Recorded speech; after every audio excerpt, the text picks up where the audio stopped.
Hello guys, Tom Cook here from Ducky's Boats. Coming at you from Middletown, Pennsylvania, where we sell what we love, and we love Yamaha outboards. They're the ultimate in reliability, ease of operation, quietness, resale value, and legendary reliability. Today we're going to address a few things I'd say are almost must-knows if you're purchasing a new Yamaha outboard and would like to take care of it yourself. This here is a 115 SHO, a high output. They call it their VMAX series or VF series. Excellent motor. They have been super reliable for us. When you're first getting into one of these brand new, the break-in period is 10 hours. I would recommend reading through your owner's manual for the exact procedure, as it does vary from motor to motor.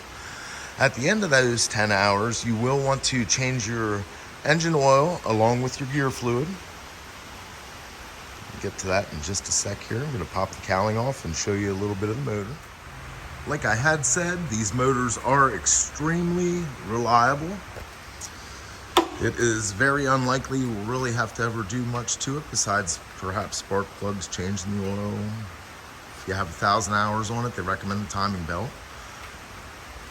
First thing you do want to know is this is your engine fill. All the Yamaha engines do have the engine fill marked with a yellow cap. If you have any questions on your capacity, you can find it right on top of the timing belt cover. See, for this particular motor, 3.4 quarts with a filter. Everything does come in one convenient package. Yamaha does sell oil change kits, which include your required oil, a brand new filter, and a copper gasket, which goes behind your drain plug. This here is a 14mm metric, and they do recommend you replace the copper gasket every time you change the oil. Also, make sure it is present, otherwise you will likely have a leak. Another thing to remember is when you're threading this bolt, that it does thread into aluminum. So you want to take it easy. You don't want to be a muscle man and tear the threads out of it, because it is possible to do, or cross thread it.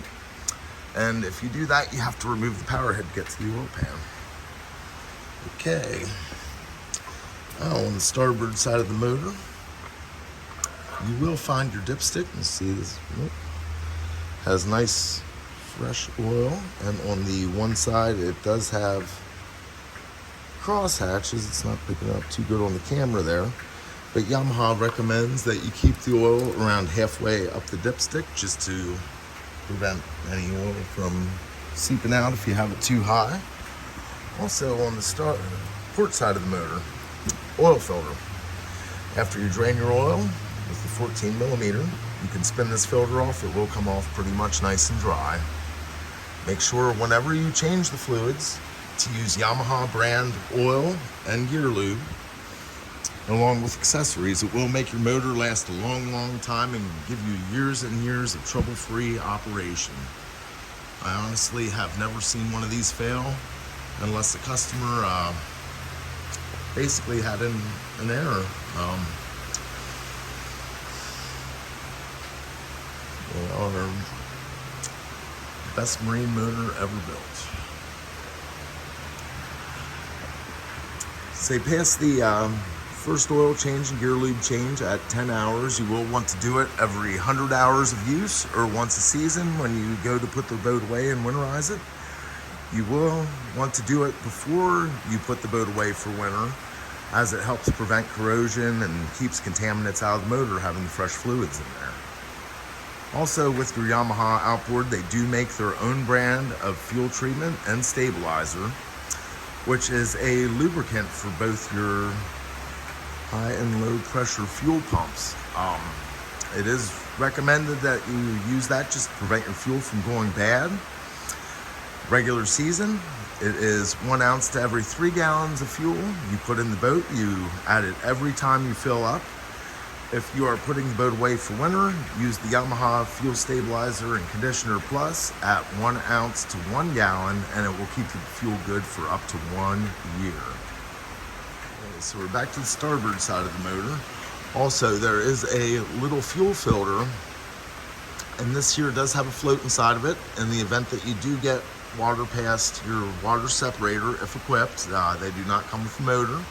This particular boat is installed with one, but if the water gets past the water separator, it'll make it to this guy next. It will raise the float up and you will hear a beep.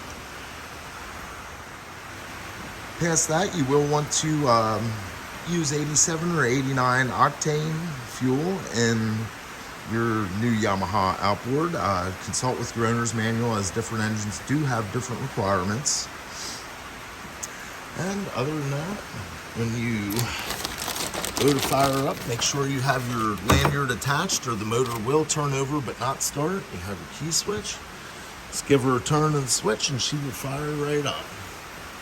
With these motors being fuel injected, they generally do not lose prime, so you won't have to pump up the primer ball like you would an old two-stroke or carbureted motor.